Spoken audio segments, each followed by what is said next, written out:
Olá, sejam bem-vindos ao programa Face do Poder do Hoje News. Nosso convidado desta quinta-feira, 14, é o professor do Departamento de Sociologia da Universidade Federal de São Carlos, doutor em Ciências Sociais pela Universidade Estadual de Campinas, Unicamp, escritor e pesquisador do Núcleo de Etnografias Urbanas do SEBRAP, Gabriel Feltran. A partir de agora, conversamos com ele sobre violência política, tendo como base o caso mais recente ocorrido em Foz do Iguaçu. Seja bem-vindo ao canal Hoje News, professor. Obrigado pela gentileza em nos atender. Boa tarde, Wilson. Eu que agradeço muito o convite. É um prazer estar com vocês para conversar de um tema que é tão importante. Ok. Bom, professor Feltran, a sociologia consegue explicar tanta agressividade ou isso faz parte da natureza primitiva do ser humano? Não, a sociologia tenta explicar sim, Wilson. Na verdade, a gente pensa, né, que na evolução dos estados, né, a evolução da organização política das sociedades, ela foi progressivamente retirando a violência da política, separando aquilo que é violento daquilo que é política e trazendo cada vez mais os argumentos, cada vez mais a racionalidade argumentativa, né? A lógica de quem quiser ter razão vai ter que ter razões, né?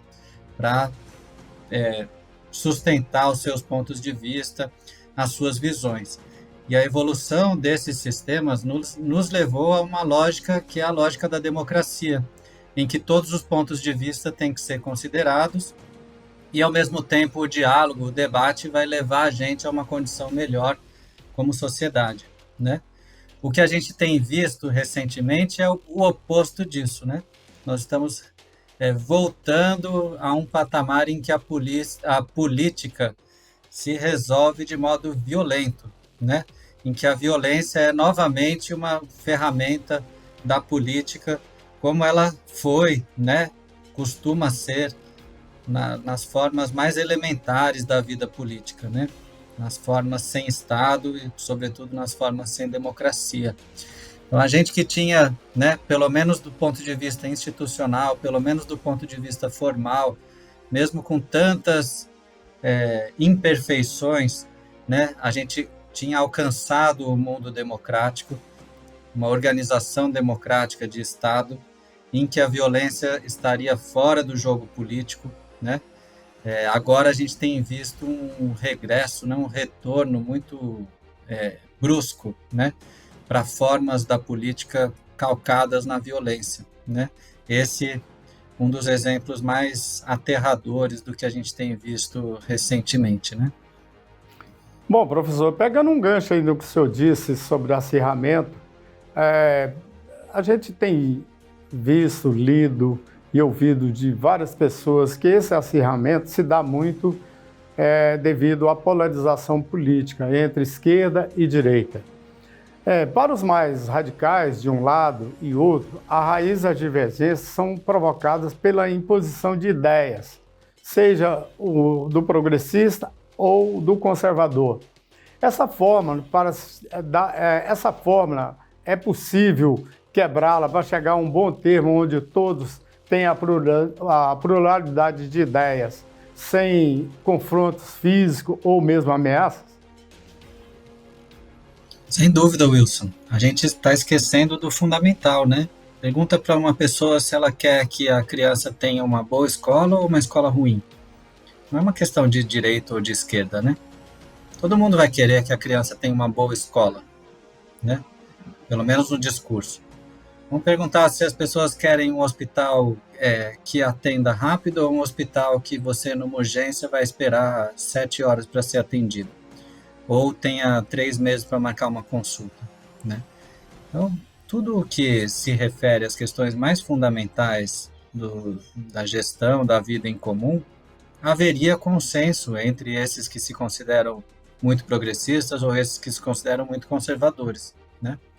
Então, trata-se muito mais, né, da gente voltar para o fundamental, para que serve, né, a política, para que serve o Estado, para que serve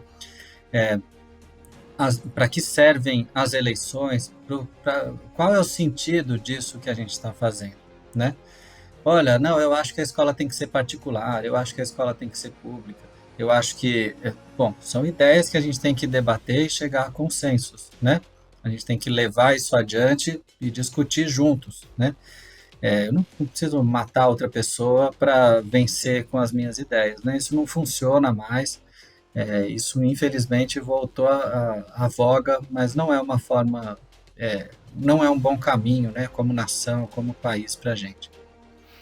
Bom, o senhor é um estudioso aí, principalmente do comportamento humano que diz respeito às relações humanas de um modo geral.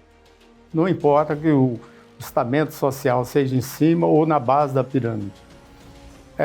Para muitos, essa polarização entre Luiz Inácio Lula da Silva do PT e Jair Messias Bolsonaro do PL impediu o debate para uma terceira via. Mas os adversários de ambos não conseguiram, de uma certa forma, também empolgar a população. Mesmo o PT sendo acusado de ter patrocinado a maior corrupção da história do país e Bolsonaro ser acusado de todos os malefícios que passamos, tanto no campo econômico quanto social, o senhor acredita que os partidos continuam usando esses métodos antigos lá dos anos 70, 90, 2000, e por isso não empolgaram digamos assim, a grande massa para criar-se um debate realmente saudável dentro dessa disputa eleitoral? Wilson, eu acho que no processo de disputa eleitoral é comum que em algum momento haja alguma polarização do ponto de vista das ideias, especialmente porque o nosso sistema prevê segundo turno, né? O que me parece que aconteceu foi um jogo muito diferente das duas partes. Enquanto o candidato do PT optou por um espectro de alianças muito amplo, que vai, né, de uma figura como Geraldo Alckmin, que é o seu vice, que sempre foi identificado no estado de São Paulo como uma figura do centro-direita, ou mesmo da direita, e vai até, por exemplo, o Guilherme Boulos, que é um candidato identificado com uma esquerda mais radical, né? Então, o Lula conseguiu reunir na sua candidatura um espectro muito amplo de ideologias, ao mesmo tempo em que o presidente Bolsonaro passou a radicalizar as suas propostas com a sua base e foi perdendo apoio, né? Não apenas pelos resultados econômicos e sociais do governo, que são desastrosos, mas especialmente pela forma de fazer política como guerra, né? A forma de fazer política como incitação ao confronto, né? A essa lógica pouco argumentativa e muito centrada em polaridades, né? Aquela coisa. E o PT, hein? E se não der pela democracia, a gente tem o exército lá atrás e o exército coordena as polícias. Bom, muitas ameaças, né? O desrespeito ao jogo democrático, desrespeito ao judiciário, desrespeito aos poderes constituídos, né? Então, eu acho que são estratégias muito diferentes. Não estou falando necessariamente que um é um santo e o outro é o capeta. Não, não é disso que se trata, né? É justamente de compreender o jogo da política. E o jogo da política que foi feito por um desses polos foi o jogo da aliança. E foi a construção de uma imagem, olha, vamos retornar a um país próspero e um país que sorri. E o outro lado apostou no confronto mais direto, né? Nós vamos construir uma imagem de força, de luta, vamos assinar embaixo quando há chacinas policiais, dizer que é isso mesmo, e esse jogo não parece produzir, né, sustentação política necessária para que o universo da política se volte mais para o lado das ideias, né, do presidente. Embora ele tenha muitos apoios que são muito relevantes, né? tem apoio na presidência do Senado, na presidência da Câmara, tem o Ministério Público Federal, tem apoio em elites empresariais importantes do campo e da cidade, tem apoio, sobretudo, né, nas Forças Armadas, nas polícias militares, nas forças de segurança de modo geral. São grupos que majoritariamente, não totalmente, claro, mas majoritariamente estão apoiando, né, o governo Bolsonaro. Agora, veja, são grupos que optam por jogar uma política que tem mais a ver com força do que propriamente com argumentação, né? Então, não vamos discutir a fundo o problema das eleições, vamos afirmar e repetidas vezes que o jogo das eleições está viciado. Não vamos discutir os argumentos com o STF, nós vamos dizer que o STF como um todo tem que ser implodido, né? Então, esse jogo tem produzido esse rebaixamento, né, da esfera da argumentação, da esfera da luta de ideias para uma luta mais física, mais corporal, né? Em diversos momentos o presidente tem se referido a violências como formas, né, de limpar o país, de engrandecer aqueles que são guerreiros e bravos, né, ao invés daqueles que têm ideias e podem discutir. Muito pelo contrário, em vários momentos ele disse, não quero saber, não sei nada disso, eu delego aqui para o meu ministro, eu delego aqui para o outro, não estou nem aí, o que eu sei é que eu morro por essa pátria, eu derramo meu sangue. Quer dizer, todos esses discursos em conjunto vão produzindo esse rebaixamento da política para a violência, né? Nós estamos chegando no final da nossa entrevista, mas eu tenho duas questões para perguntar para o senhor. A primeira delas é o seguinte, a polarização Lula-Bolsonaro, obviamente, ganha um ou ganha outro, mostra que o país está dividido. Assim, muitos especialistas e formadores de opinião dizem que a grande preocupação, e o Lula já manifestou isso, é unir o país lá na frente. O Jair Bolsonaro, pelo discurso dele, não vai unir realmente, porque tem os extremos também do outro lado. Assim como o Lula vai ter dificuldade para unir. Embora o Lula tenha dito que ele não em algumas ocasiões, ele tem dado o tipo de declaração mais ou menos assim. Olha, eu não sou o candidato do PT, eu sou o candidato de uma frente ampla da democracia, do resgate à democracia, que vai convergir todas as forças, da esquerda ao centro-direita, ou direita, não importa, desde que todos estejam comprometidos com o país. Então, o senhor acha que é possível, digamos que o Lula ganhe, é possível unir o país novamente em torno de um projeto comum, ou pelo menos de desenvolvimento, sair dessa situação de indigência mental que o país vive, porque nós estamos decaindo por um comportamento primitivo. Estamos resgatando no inconsciente de massa o instinto primitivo que a civilização foi tentando soterrar com leis e comportamentos, enfim. O senhor acha que é possível o Lula conseguir, caso ele venha a ser eleito, unir o país? Ele vai controlar do lado dos radicais dele no confronto com os radicais de Jair Bolsonaro? Eu aposto mais nessa hipótese, embora eu acho que não seja fácil. Mas os passos que foram dados, né, sobretudo os passos de trazerem, né, grupos que antes eram considerados adversários para uma mesma frente, eu falo do estado de São Paulo, né? A partir do estado de São Paulo, nos últimos 20 anos, seria muito difícil que a gente visse Geraldo Alckmin e Lula no mesmo palanque. E muito menos ainda Fernando Haddad, Guilherme Boulos, Márcio França. Pensando a conjuntura paulista, eram grupos que estavam espalhados em posições até opostas no espectro político, né? Houve essa concertação, né? Houve essa tentativa de aliança ampla para suplantar um inimigo comum a todos eles, que era o governo Jair Bolsonaro e os seus apoiadores. Evidentemente, esse processo já deixa descontentes os radicais à esquerda. que vão dizer, está capitulando para a direita, etc, etc. Então, esse é um processo que já, de certa forma, busca neutralizar o radicalismo do lado da esquerda. Porque mesmo os radicais à esquerda vão votar no Lula contra Bolsonaro, mas não vão poder colocar o seu programa de governo em andamento. Então, me parece, de um jeito muito hábil do ponto de vista político, o ex-presidente Lula constituiu para si mesmo o que seria a terceira via, que seria uma via que tentasse, né, neutralizar os extremos dos dois lados. Que ele não, claro, nunca teria o apoio dos bolsonaristas, por outro lado, consegue neutralizar já na sua própria candidatura politicamente a extrema esquerda, né?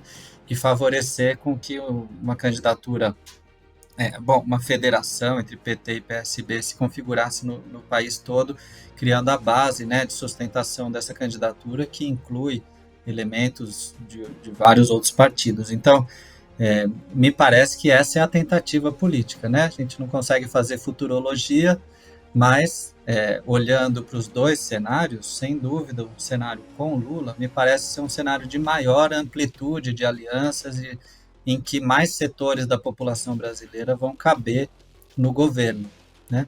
Enquanto o presidente Jair Bolsonaro aposta no confronto e ameaça, inclusive, o confronto violento caso não consiga vencer nas urnas, né? Que é o que as pesquisas vêm demonstrando até o momento, embora ainda seja muito cedo, o brasileiro decide em quem vai votar mais para frente, né? Mas a gente vê as tendências de modo mais geral, é como se a terceira via tivesse já sido incorporada na candidatura do Lula em primeiro turno, não está nem esperando o segundo turno para ter esses apoios, né? Essa sinalização para os setores mais conservadores foi feita já na montagem da chapa e nas alianças, né?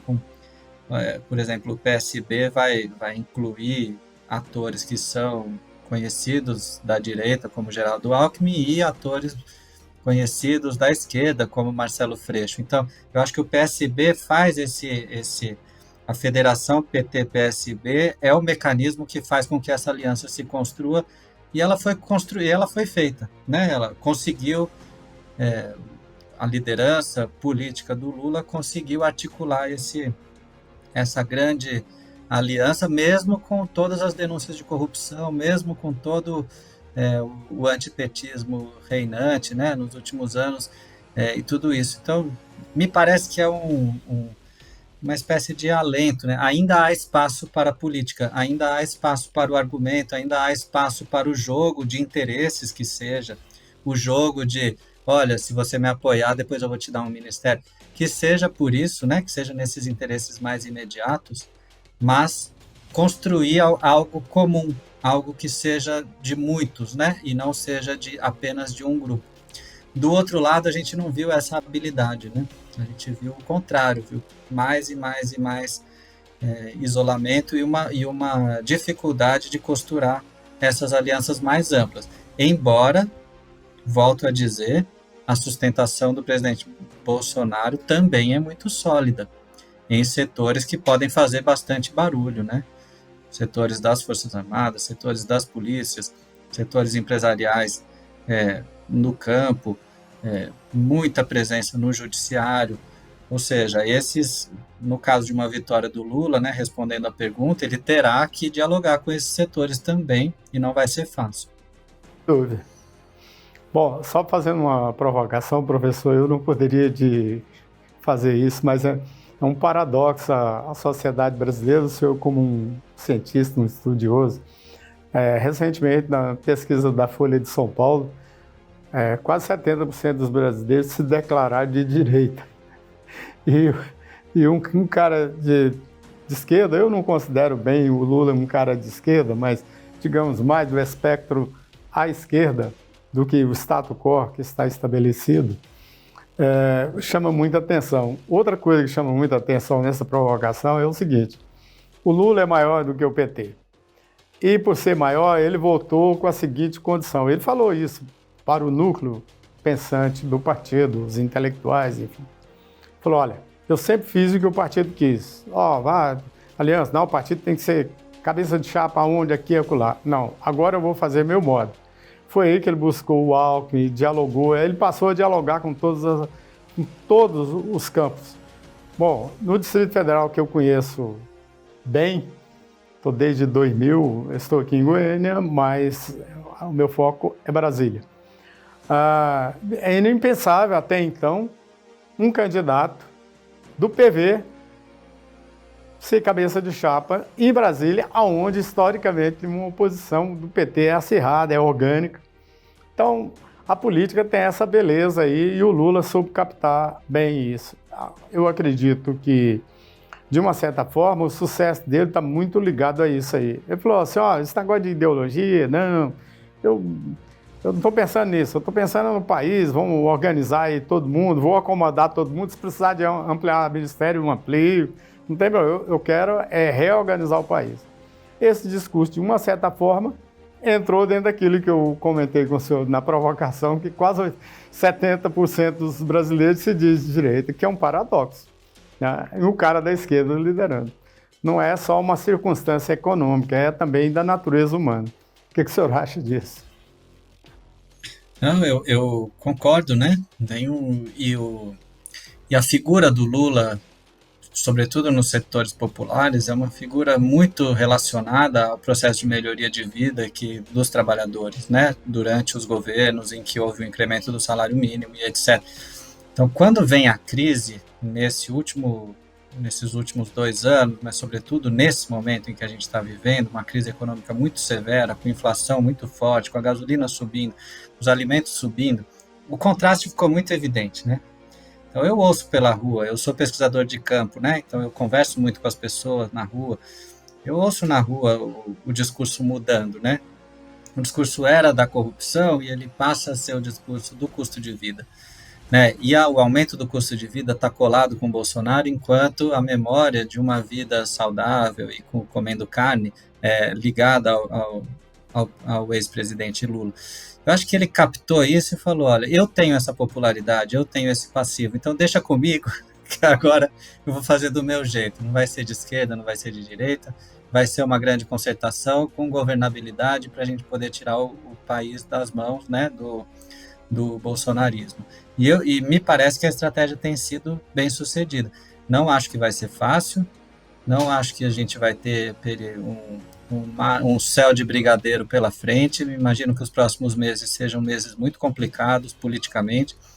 Imagino, inclusive, que a figura do Lula, por ser tão personalizada, né, pelo apoio popular ser tão personalizado no Lula e não no PT, e não na ideologia de esquerda, concordo plenamente com você. Por exemplo, as periferias de São Paulo, que eu estudo muito bem, elas sempre votaram no Lula, mas elas votaram para prefeito em candidatos de direita, de esquerda, de centro, né?